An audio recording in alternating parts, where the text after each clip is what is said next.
مولانا محمد مبارک وسلم حمد و صلاۃ کے بعد عزتوں کی مسند پر جلوہ فراز عالی مرتبہ ذی وقار محترم محتشم علماء کرام اور واجب الاحترام ذوی الاحتشام برادران اسلام، بالخصوص مسجد صدارت پر جلوہ فراز قبلہ شاہ جی زینمرتہ علمہ عملہ عمرہ بشرتہ اور واجب الاحترام ذوی الاحتشام برادران اسلام، السلام علیکم ورحمۃ اللہ وبرکاتہ۔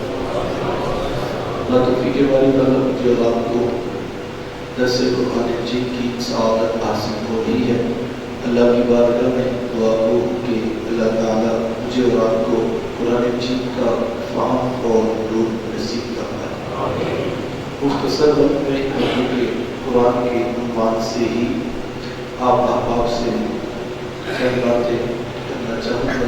مجھے پہلے بھی دوستوں کی وساطت سے معلوم ہوا اور آج جیسے کہ شاہ جی نے بھی بتایا کہ 15 سال سے مسلسل درس قرآن مجید کا ایک مربوط اور منظم سلسلہ یہاں پر توفیق باری تعالیٰ سے منعقد ہو رہا ہے اور اس کا چوتھا دورہ بھی مکمل ہوا اور اب 5ویں مرتبہ قرآن مجید ترجمہ اور تفسیر کے ساتھ بیان کیا جا رہا ہے۔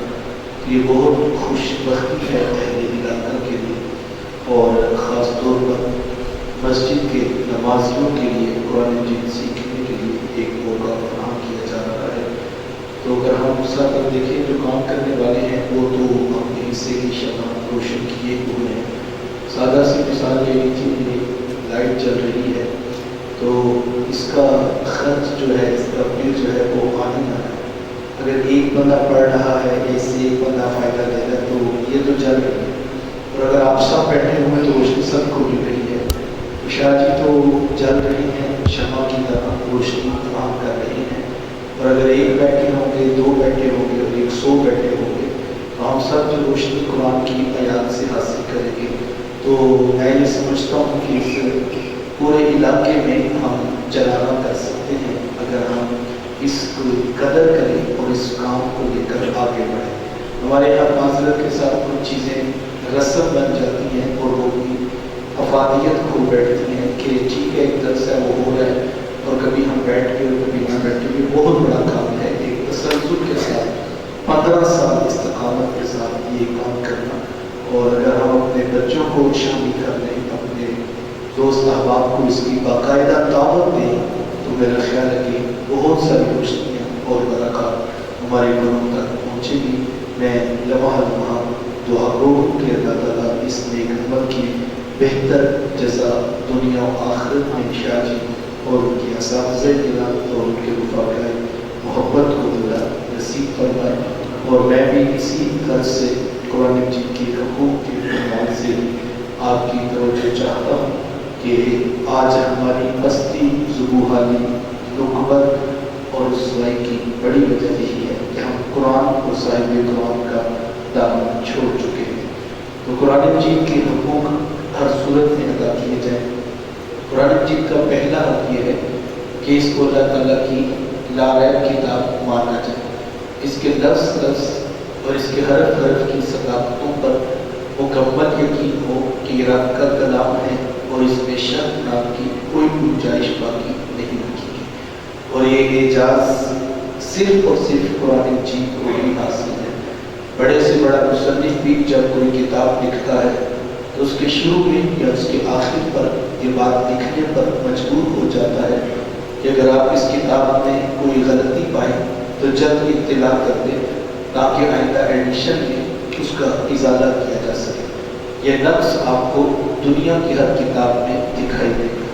یہ اعزاز صرف قرآن مجید کو حاصل ہے کہ پہلا صفحہ کھولیے تو کتنا خوبصورت کلام ہے، ذالک کتاب لا ریب فیہ، اے مخاطب آگے کے احکامات بعد میں پڑھنا، پہلے صفحے پر یہ فیصلہ کر لے کہ تیرے ہاتھوں میں وہ کتاب ہے جس میں شک نام کی گنجائش بھی نہیں، جس کا لفظ لفظ صداقتوں پر مشتمل جس کا ارب طلوع افزا ہے۔ سورج مغرب سے تو طلوع ہو سکتا ہے، لیکن قرآن مجید کی بتائی ہوئی کبھی بھی کوئی بات غلط ثابت نہیں ہوتی۔ ایک مومن کو قرآن مجید کی حقانیت، اس کی سچائی کے اوپر اتنا یقین ضرور ہونا چاہیے۔ قرآن مجید کا دوسرا حق یہ ہے کہ صحیح لفظی کے ساتھ، مخارج کی صحیح ادائیگی کے ساتھ اسے اوپر سے دیکھ کر پڑھنا سیکھا جائے، اور یہ قرآن مجید کا دوسرا بنیادی حق ہے۔ اور یہ چیز ہم اپنے اسلاف کی زندگیوں میں دیکھ سکتے ہیں۔ صحابہ بڑا خوبصورت قرآن پڑھا کرتے تھے، اور یار ویسے وہ پڑھتے بھی کیوں نہ، انہوں نے قرآن سیکھا بھی تو صاحب قرآن سے تھا۔ جتنا کامل استاد ہوتا ہے، شاگرد بھی تو اسی طرح کامل ہوتے ہیں۔ تو کیا خیال ہے جن کے استاد سے مکرم نبیوں کے بھی امام ہو، تو وہ پھر کتنا خوبصورت پڑھتے ہیں۔ اس عنوان پر ایک بڑا معتبر نام ہے حضرت ابی بن کعب رضی اللہ عنہ۔ وہ بڑا خوبصورت قرآن پڑھا کرتے تھے۔ ایک دن گھر بیٹھے قرآن مجید کی تلاوت کر رہے تھے کہ گلی سے اللہ کے رسول صلی اللہ علیہ وآلہ وسلم کا گزر ہوا۔ تو آقا کریم علیہ السلام کے کانوں تک جب ان کی تلاوت کی آواز آئی تو میرے حضور وہی ان کے قرآن سن رہے تھے۔ وہ جب ملاقات ہوئی تو حضور فرمایا کہ ابی آپ قرآن بڑا خوبصورت پڑھتے ہیں، یار وہ کتنا خوبصورت پڑھتے ہوں گے جن کو اللہ کے رسول فرما رہے کہ آپ خوبصورت پڑھتے ہیں۔ اللہ اکبر۔ ہمارے ایک دوست ہے تو وہ عمرہ کرنے کے حافظ قرآن ہے، تو جو لوگ یہ ہیں ان کی نگاہوں میں منظر جا اٹھا ہوگا کہ مسجد نبوی میں ظہر کی نماز کے بعد مختلف قرآن حضرات لوگوں کا تلفظ اور لہجہ ٹھیک کروا رہے ہوتے ہیں، نماز اور قرآن مجید کی تلاوت سنی جا رہی۔ تو وہ کہتے ہیں کہ میں حافظ قرآن تھا، تو مجھے ایک قاری صاحب نے اشارہ کیا تو میں ان کے پاس گیا، تو وہ کہنے لگے کہ آپ سورہ فاتحہ سنا۔ تو کہتے ہیں میں نے سورہ فاتحہ سنا کیونکہ میں حافظ تھا۔ جب میں نے سورت مکمل کی تو وہ قاری صاحب مسکرا پڑے اور کہنے لگے آپ کو مبارک ہو، آپ کا تلفظ بھی ٹھیک ہے، آپ کا لہجہ بھی ٹھیک ہے۔ تو وہ حافظ صاحب جب یہاں پاکستان آئے تو یہ بات سناتے اور خوشی سے پھولے نہ سماتے اور کہتے اب پاکستان کے قاری مانے نہ مانے، مجھے محبوب کی مسجد کے قاری صاحب نے کہا ہے تیرا تلفظ بھی ٹھیک ہے، میرا لہجہ بھی ٹھیک ہے۔ یار جن کو 14 صدیوں کے بعد ان کی مسجد کے کوئی قاری صاحب فرما دیں کہ آپ خوب پڑھتے ہیں، یا جن کو وہ خود فرما دیں وہ بھی بڑا سونا پڑتا ہے، وہ کتنا خوبصورت پڑھتے ہیں۔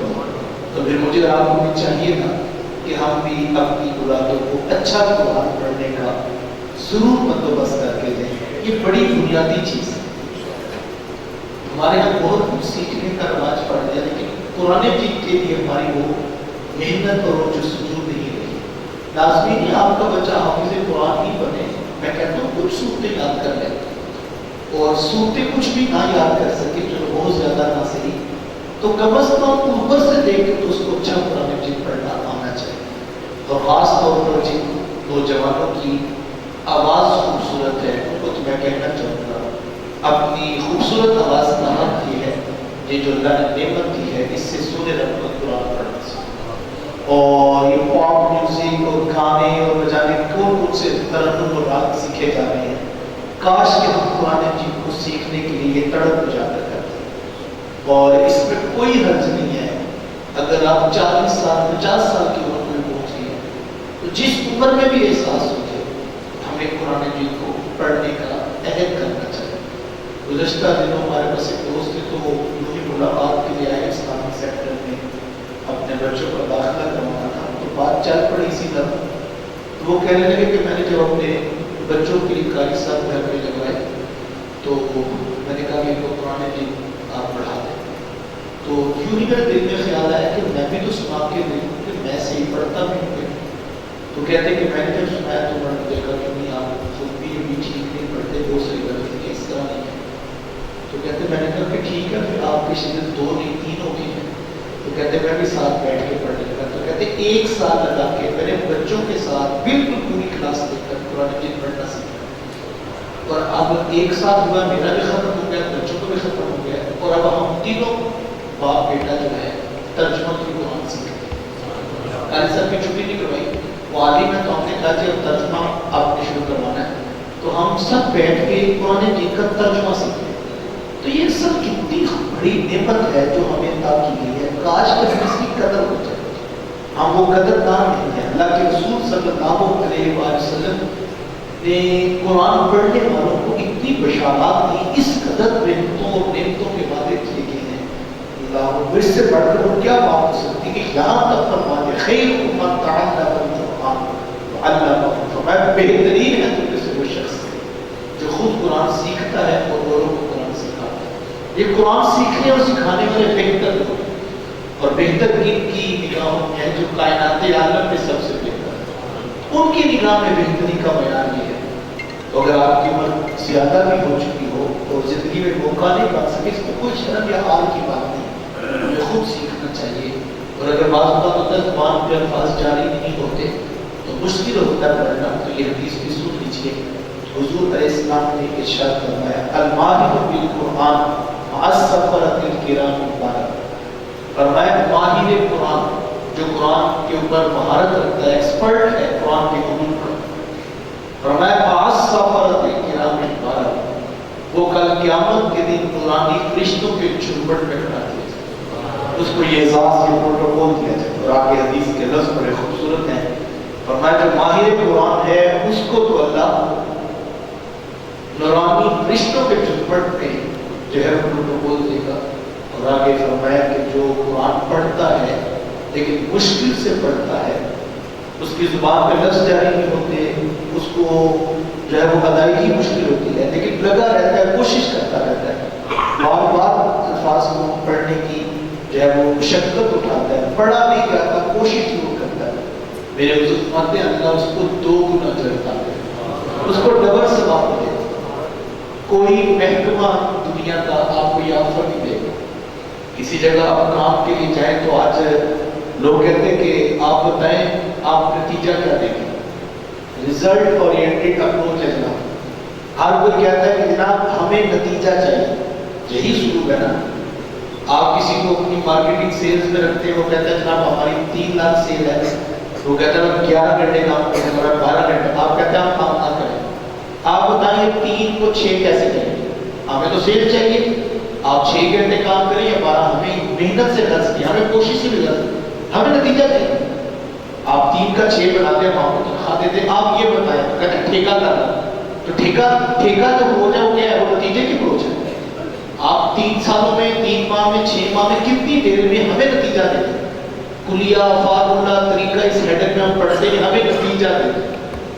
اور اگر آپ کہیں نہیں میں محنت کروں گا نتیجہ میں نہیں دیکھ سکتا، تو کہتے ہیں معذرت چاہتے ہیں، ہمیں تو نتیجہ چاہیے۔ وہ مالی کہتا ہے کہ جناب یہ چیزیں میں نے لا دیں، میں آپ کو جو ہے وہ سبزیاں اگا دیتا ہوں، تو آپ لا کے دیتے تو کہ یار نہیں ہوگی تو میرا قصور نہیں، آپ کہتے ہیں میرا کام تو تمہاری بات ماننا، مجھے نتیجہ چاہیے۔ آج ہر شخص نتیجہ مانگتا ہے۔ اللہ اکبر، تمہیں دنیا میں کوئی نظام نہیں ملے گا جو کہ صرف اخلاص پر کوشش لے آؤ، ہم تمہیں 2 گنا چڑھا، یہ رب کا وعدہ ہے۔ تم کوشش لے آؤ، تم محنت لے آؤ، جستجو لے آؤ، اخلاص لے آؤ، نتیجہ تمہارے قدموں پہ رب میں ڈال دے گی۔ اللہ اکبر، یا نتیجے کا کوئی تو اللہ نے اپنے پیغمبروں کے قدموں پہ بھی رکھا، کہا محبوب آپ اپنا پیغام حق لوگوں کو سناتے جائیں، ہدایت آپ کے قدموں میں نہیں، یہ اللہ کے قدموں کرم میں ہے، اللہ جسے چاہے گا ہدایت دے گا، اور یہ نتیجہ تو اللہ نے اپنے پیغمبروں سے بھی نہیں مانگا۔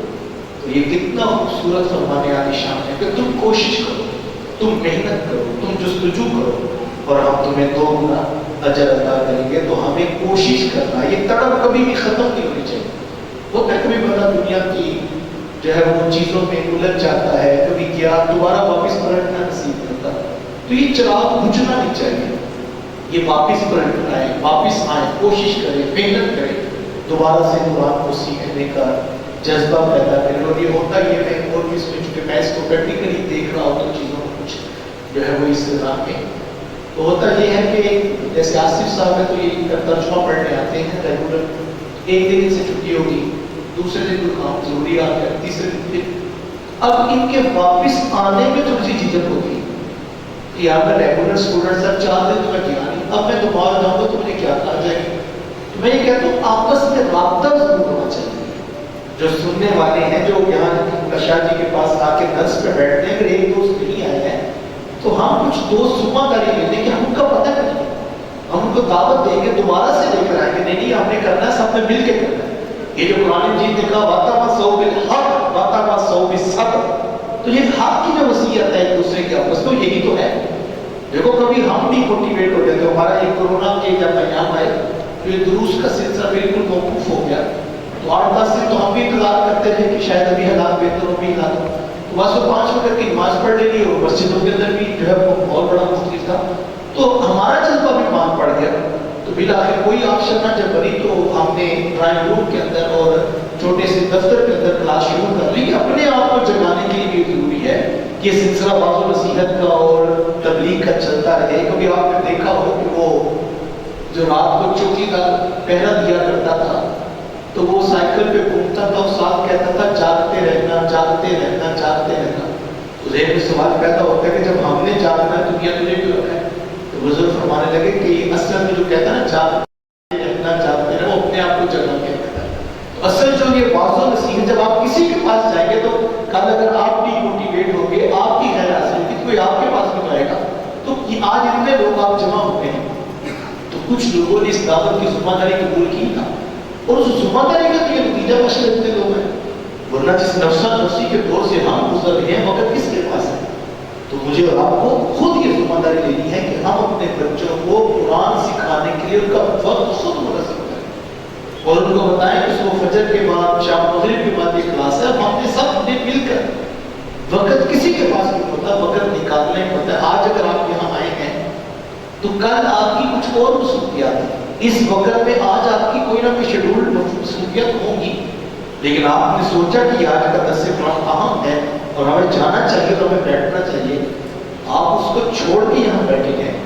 اگر ہم یہ 2 میں سے ایک کا انتخاب، یہ اپنی زندگی کا حقیقی مشن بنا لیں کہ 2 میں سے ایک کو چننا پڑتا ہے، اور آپ جب بھی دیکھیں قرآن سیکھنے کے عمل کو پیش نظر رکھیں گے تو اس سے بہت سی برکت ملے گی. تو دوسرا حق یہ ہے صحت نفسی کے ساتھ، مخارج کی صحیح ادائیگی کے ساتھ اس کو اوپر سے پڑھنا سیکھا جائے. یہ قرآن مجید کا دوسرا بنیادی حق ہے، اور اپنے بچوں کو آپ کے ضرور سکھائیں. میں کہتا ہوں ایک مرتبہ ان کو اوپر سے قرآن مجید اچھی طرح پڑھنا سکھا دیجیے. قرآن مجید کا تیسرا حق یہ ہے کہ اس کے معانی، اس کے مفاہیم، اس کے مطالب کے اوپر غور و فکر کیجیے. ترجمہ تو قرآن پڑھنے کا بندوبست ہے کہ قرآن کہتا کیا ہے. اگر ہم اس چیز کو اپنی روحوں میں اجاگر کر لیں اور ہم قرآن مجید کو ترجمے سے پڑھنے کا مزاج پیدا کریں تو اپنے عقائد و نظریات کو سب سے پہلے زندگی میں ایک مرتبہ یہ کام کریں کہ جو بھی آج تک نظریات ترتیب پائے ہیں وہ ہم نے ممبر سے لیے، محراب سے ہمیں ملے، والدین سے ملے، خاندان سے ملے، ہم نے اساتذہ سے سیکھے، اسکول کالج یونیورسٹی سے سیکھا. وہ جو کچھ آج تک ہم نے نظریات بنا لیے ہیں، زندگی میں اتنا وقت ضرور نکالیے ان عقائد و نظریات کو قرآن کی آیتوں پہ پرکھ دیجیے کہ جو میں نے نظریات اسلام کے بارے میں بنایا وہ ٹھیک بھی ہیں. تو یار کوئی آپ کو کہیں غلط ہے. دیکھو ایک آرٹیفیشل گولڈ ہے اور آپ نے سنبھالا ہوا ہے، اس کے اوپر سیکیورٹی گارڈ بھی بنائے ہیں، ٹینشن بھی نہیں ہے. تو آپ کو کسی نے دیکھ کے بتایا کہ یہ تو نکلی ہے، تم نے یوں ہی اتنی اس کی قدر کی ہوئی ہے. تو آپ کو پتہ لگا یار میرے تو 5 سال اس کو سنبھالتے گزر گئے اور یہ ہے بھی نکلی تھا. تو کم از کم کل کو کوئی کہے تو ہمیں افسوس ہو کہ جناب یہ غلط تھا. تو کیوں نہ زندگی میں ایک بار اتنا وقت تو نکالیں کہ ہمارے نظریات اور ہمارے عقائد ہم خود اچھی طرح تسلی کر لیں. اور پھر پوری دیانتداری کے ساتھ میں دوستوں سے کہا کرتا ہوں جو نظریات آج تک بنے ہیں وہ نظریات آپ قرآن کے سامنے رکھ لیں، اور پھر قرآن کی آیتیں جن کو کہیں یہ ٹھیک ہیں ان کو قبول کر لیں، اور جن کے بارے میں قرآن کہے یہ تو تمہاری برادری کا کلچر ہے، یہ تو تمہارے خاندان کے رسم و رواج ہے، یہ تو تمہیں کسی نے یوں ہی غلطی پکڑا دیے ہیں، یہ ہماری تعلیمات نہیں. تو اپنے دماغ کا وہ بوجھ ہم اٹھا کے پیچھے کر دیں اور سچے خالص عقائد قرآن سے سیکھ لیں. میں کہتا ہوں زندگی میں ایک بار یہ کام آپ کر لیں پھر ساری زندگی کوئی آپ کو سوشل میڈیا سے کلپ لا کر دکھائے گا تو آپ کے لیے نہیں میاں مجھے اس کی ضرورت نہیں ہے. اللہ کے فضل سے میں نے شاہ جی کے پاس بیٹھ کے ہاتھوں میں قرآن پکڑ کے پڑھا تھا کہ رب کا قرآن اس کے بارے میں نظریہ دیتا ہے. مجھے اب کسی دوسری ریسرچ کی ضرورت نہیں, میں نے خود ڈائریکٹ قرآن مجید اپنے ہاتھوں میں پکڑ کے پڑھا تھا. اصل میں ہوتا یہ ہے کہ ہم اپنے بچوں کو خود تو سکھاتے نہیں ہیں, ہم نے بھی کوئی خطیب سے سنا ہوتا ہے, کوئی نقیب سے سنا ہوتا ہے, اور بھی اتنا کچھ ذہن میں بن چکا ہوتا ہے, اور پھر جب کوئی شے ہمارے سامنے آتی ہے تو ہمارا اپنا بھی نظریہ پختہ نہیں ہوتا, اور ہم اسی وہ میں بہ جاتے ہیں, اور پھر سوائے پچھتانے کے کچھ نہیں ہوتا. ظاہر بات ہے جب آپ کو سونے کی پہچان ہی کوئی نہیں ہے تو پھر وہ آپ میں ہو سکتا ہے آپ کا اصلی سونا ہو. دوسری آپشن بھی تو موجود ہے, ایک یہ ہے کہ آپ کے پاس اصلی نہیں تھا اور آپ اصلی سمجھے بیٹھے, ایک یہ ہے کہ آپ کے پاس اصلی تھا لیکن آپ کو پہچان نہیں, کسی نے اصلی آپ سے لے لیا اور آرٹیفیشل آپ کو پکڑا دیا. تو اس لیے بہت ضروری ہے کہ ایک مرتبہ قرآن مجید سے اپنے عقائد و نظریات خود سیکھ لیں, اپنے بچوں کو بٹھا کے سکھائیں. یقین جانیے یہ فتنوں کا دور ہے, شاید یہ وہی دور ہے جس کے بارے میں کہا گیا تھا کہ بندہ صبح مومن ہوگا شام کو کافر ہوگا, شام کو مومن ہوگا صبح کافر ہو جائے گا. فرمایا دین بچانا اتنا مشکل ہو جائے گا جس طرح چلتا کوئلہ ہاتھ پہ رکھنا مشکل ہے. آج اسی دور سے گزر رہے ہیں. کتنے لوگ ہیں ماشاءاللہ, کیسے کیسے الفاظ جو ہے زبان سے ثابت ہو جاتے ہیں اور لوگ اس کے اوپر ڈٹے ہوتے ہیں. کل مجھے کسی نے کہا کہ جناب وہ میرا باپ بھی مشرک تھا اور میرا دادا بھی مشرک تھا, تو ہی تو مجھے سمجھ آئی ہے. تو میں نے چلو اللہ کرے آپ کو سمجھ آتی ہے تو اگلی نسل کو سمجھ آتی ہے. تو بات تو یہ ہے کہ ہمیں پتہ ہی نہیں کہ ہمارے عقائد و نظریات کیا ہے. اور اگر آپ نے بچے کو یوں کچھ سکھا کے نہیں بھیجا اور یہ ذمہ داری میں نے اور آپ نے نہ قبول کی تو کل کو یاد رکھیے گا ہمارے بچوں نے کالج بھی جانا ہے, یونیورسٹی بھی جانا ہے, اس کے بعد بیرون ملک بھی ہو سکتا ہے بچہ چلا جائے, تو ساری زندگی رات بھر ان کے لوگوں سے ملاقات ہوگی. اور اگر آپ نے دین اس کو گھر سے خالص نہیں دیا تو یاد رکھیے گا باہر سے تو دودھ خالص نہیں مل رہا, دین خالص کہاں سے ملے. تو ہمیں خود یہ ذمہ داری قبول کرنا ہے, اور یہ ذمہ داری قرآن نے ہمارے کندھوں پہ رکھی ہے. یا ایھا الذین آمنوا قوا انفسکم واہلیکم نارا, اے ایمان والو اپنے آپ کو اور اپنے اہل خانہ کو جہنم کی آگ سے بچا لو. یہ قرآن نے ذمہ داری ہمارے کندھوں پہ رکھی ہے کہ تم نے خود بھی بچنا ہے اور اپنی اولادوں کو بھی بچانا ہے. اور یہ ہوگا کیسے جب ہم قرآن مجید کو سمجھ کر پڑھنے کا مزاج پیدا کریں. ہمارے بسا اوقات جو ہے محافل کے اندر قاری قرآن تلاوت کر رہے ہوتے ہیں اور کبھی ایسا ہوتا ہے کہ وہ جو ہے عذاب پر مشتمل آیات ہوتی ہیں اور وہ موقع ہوتا ہے کہ اس وقت استغفار پڑھی جائے, اللہ سے اس کی پناہ مانگی جائے, لیکن ہمیں پتہ ہی نہیں ہوتا کہ پڑھنے والا پڑھ کیا رہا ہے اور کہنے والا کہہ کیا رہا ہے. ہمیں صرف اتنا پتہ ہوتا ہے جب وہ رکیں گے ہم نے زور سے سبحان اللہ کہنی ہے اور نوٹ نکال کے اس کے اوپر پھینکنی ہے. ہمیں پتہ ہی نہیں ہوتا کہ پڑھنے والا پڑھ کیا رہا ہے اور کہنے والا کہہ کیا رہا ہے. خدا را ایک مرتبہ زندگی میں پورا قرآن مجید ترجمے کے ساتھ پڑھنے کا ضرور اہتمام کیجیے. سب سے پہلی ترجیح میں اور آپ اس بات کو لازم کراتے ہیں کہ ہم ایک بار قرآن مجید ترجمے سے پڑھیں گے, اور جب آپ ترجمے سے پڑھیں گے آپ کو پتہ چلے گا کہ کتنا بوجھ ہے جو میں نے یوں ہی اپنی زندگی کا اٹھا رکھا ہے, اور قرآن کچھ اور حقیقت کی طرف مجھے متوجہ کر رہا ہے. قرآن مجید کا مقصد بڑھ گیا. چوتھا حق یہ ہے کہ اس کے اوپر عمل کیا جائے. یاد رکھیے گا اسلام عقائد کا دین بھی ہے اور اسلام اعمال کا دین بھی ہے. اسلام ہم سے عمل کا بھی تقاضا کرتا ہے. یہ نہیں کہ صرف عقیدہ ہی ٹھیک ہو اور تمہارے اعمال جو ہے وہ بد سے ہوتے چلے جائیں, ایسا نہیں. قرآن نے ہم سے اس نے عمل کا تقاضا کیا, الا الذین آمنوا وعملوا الصالحات, مگر وہ لوگ جو ایمان لائے اور جنہوں نے اچھے اعمال کیے. عمل صالح کا ہم سے تقاضا کیا گیا. لیکن معذرت کے ساتھ آج جس دور سے ہم گزر رہے ہیں بعض اوقات ہم دیکھتے ہیں کہ جہاں سے روشنی ملی ہے وہیں سے چراغ بجھانے کا درس دیا جاتا ہے. ہمارے یہاں عمل پر گفتگو بھی جو ہے وہ سننا مشکل ہو گئی ہے, اور کبھی کہتے جاتے ہیں خوش بول صاحب ہیں وہ یہ جب بھی اپنے ڈرانے کی باتیں کرتے ہیں لوگ پہلے کہتے ہیں ذرا تھوڑا سا جو ہے وہ اچھا سا موضوع ہو, سبحان اللہ لوگ کہیں اور ہنسی خسی چلے جائیں. یعنی وہ میں اکثر بھی جاتے ہیں تو لوگ موضوع بتانے میں حرج بھی کوئی نہیں ہے, لیکن وہ ایسا موضوع ہوتا ہے کہ جس کی شاید لوگوں کو کبھی زندگی میں ضرورت نہیں پڑے گی.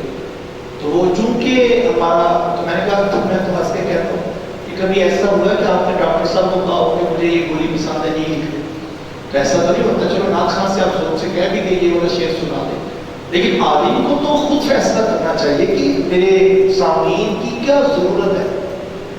جو ضرورت ہے، جو لوگوں کی صحیح ضرورت ہے وہ لوگوں کو دی جائے، نہ کہ لوگوں کی ڈیمانڈ پر جو ہے وہ لوگوں کو چھوڑ دیا جائے. ڈیمانڈ تو بہت کچھ کرتا ہے، بس بھی کبھی ایک بار تین چیزیں ڈیمانڈ کرتا ہے. تو اصل چیز ہے کہ ہم عمل اختیار کریں. اور صحابہ کا یہ زندگی کا معمول تھا کہ صحابہ جو سیکھتے اس پہ 100% عمل میں لاتے تھے. اور اس حد تک ان کی روحوں میں عشق رسول راسخ ہو چکا تھا کہ جس کا نکھار ان کے عمل میں 100% دکھائی دیتا. کس قدر وہ عمل میں پختہ تھے اللہ کے رسول صلی اللہ علیہ وسلم. ممبر پر جلوہ فراز ہوئے اور آقا کریم علیہ السلام کے سامنے ایک شخص کھڑا تھا. حضور علیہ السلام نے ان کو مخاطبت کرتے ہوئے فرمایا کہ صاحب نیچے بیٹھ جاؤ. حضور علیہ السلام نے تو سامنے والے شخص سے کہا تھا. ایک شخص گلی سے گزر رہا تھا.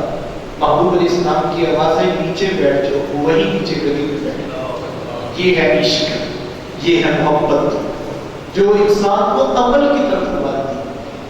حضرت علی المرتضیٰ رضی اللہ تعالیٰ عنہ وہ موضوع پر مسئلہ کر رہے تھے کہ کسی نے دیکھا کہ حکم شرع یہی ہے کہ یوں پاؤں کی انگلیوں سے پنڈلی کی جانب اوپر کی طرف جو ہے وہ موزے پر مسح کیا جاتا ہے.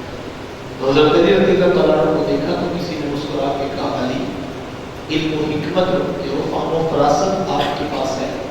موزہ تو نیچے سے گندا ہوتا ہے، اگر موزے کو جو ہے وہ صاف بھی کرنا تھا تو عقل تو یہ کیسے ہے کہ اس کو نیچے سے دھویا جائے اور آپ گیلا ہاتھ اوپر پہ رہے. حضرت علی رضی اللہ تعالیٰ عنہ نے دو لفظی جواب دیا. کہا صاحب موزے کو کون دیکھ رہا ہے، میں حضور محمد کی ادا کو ادا کر رہا ہوں. میں نے محمد علیہ السلام کو اسی طرح کرتے دیکھا ہے تو میں اس لیے یہ کام کر رہا ہوں. حضرت انس ذرا دیکھیے عشق اور محبت اور عمل کتنے قریب ہو جاتے ہیں جب انسان کو بات سمجھ آتی ہے. حضرت انس رضی اللہ عنہ کے سامنے کسی نے جو ہے شعبے میں کدو شریف یاد کر کے پیش کیا تو جناب انس رضی اللہ عنہ نے ایک ٹکڑا اٹھایا اور یہ کدو میں رکھا. تو کسی نے کہا انس یہ کیا کر رہے ہو؟ کہا مجھے نہیں پتا، ایک دن میں تھا اور رسول اللہ صاحب تھے میرے، آقا کریم علیہ السلام نے بھی یوں ایک ٹکڑا اٹھا کے منہ میں رکھا تو میرا جی چاہا کہ ماحول سارا بن گیا ہے، محبوب کی یہ والی ادا بھی ادا کرتے تھے. یہ ہے عشق، یہ ہے محبت جو انسان کو عمل. مجھے وہ کہہ رہا تھا کہ جناب اگر اتنی داڑھی رکھ لے تو گزارا ہو سکتا ہے. تو میں نے کہا عشق میں بھی گزارا کرتے ہو. عشق تو عشق گزارے کا نام تو نہیں ہے، عشق تو محبوب کے داؤں پہ مار مٹنے کا نام ہے. اور آپ عشق میں بھی گزارے کا فتویٰ چاہ رہے ہیں. تو عشق تو کہتا ہے کہ جو محبوب علیہ السلام کے کدو شریف اٹھانے کا سٹائل ہے اس کو بھی ترک کر دیا جائے. عشق تو یہ کہتا ہے کہ محبوب کی آواز اگر گلی میں آ جائے کہ نیچے بیٹھ جاؤ تو عشق تو آگے ایک قدم نہیں اٹھانے دیتا ہے. یہ کیسا عشق ہے جو ہمیں مسجد میں نہیں لا رہا ہے، یہ کیسا عشق ہے جو ہمیں عمل کی طرف بھی نہیں لا رہا ہے، یہ کیسا عشق ہے جو ابھی تک سودی کاروبار کے بارے میں بھی تسلسل رکھتا ہے، یہ کیسا عشق ہے جو ٹیبل کے نیچے سے تو رشوت پکڑنے کی اجازت دے دیتا ہے، جو ویڈیو کیمرہ نہ لگا ہو تو جھوٹ کی بھی جو ہے وہ اجازت دے دیتا ہے. تو صاحب یہ عشق نہیں ہے، یہ نفس کی جو ہے وہ چال ہے جس کو ہم نے عشق کا نام دے دیا. عشق تو اپنے اندر کی پاکیزگی اور محبوب کی عطاؤں پہ مرنے کے جذبوں کی فراوانی کا نام ہے. تو جو عشق رسول ہے وہ عمل کی جو ہے مہمیز لگا دیتا ہے، اور اگر عمل نہیں ہے پاس تو پھر منزل جو ہے پاس نہیں ہے. ہم سے تقاضا دیا گیا ہے کہ ہم اپنے عمل کو نکھاریں. اور میں یہ کہتا ہوں کہ آپ تسلسل سے قرآن مجید پڑھیں، یعنی اگر آپ کے عمل میں کوتاہی ہے، میرے عمل میں کوتاہی ہے، آپ تسلسل سے قرآن مجید پڑھتے ہیں، ایک دن آپ کو پتہ بھی نہیں چلے گا کہ ساری کوتاہیاں قرآن کی آیات میں نکال دیں گے، اور ایک دن آپ 100% عامل بن چکے ہیں. قرآن کا یہ فیض ہے کہ اصل کمال یہ ہوتا ہے. دیکھو ڈاکٹر اس کی دوا آپ کھا رہے ہیں تو آپ کو دوا کھانے سے شفا ملتی ہے. تو اگر آپ قرآن مجید کی آیات کی تلاوت روٹین بنا لیتے ہیں، سمجھ کے قرآن پڑھتے ہیں، آپ کو پتہ ہی نہیں چلے گا 2 4 5 سال کے بعد آپ کبھی کسی دن پیچھے بیٹھ کر سوچیں گے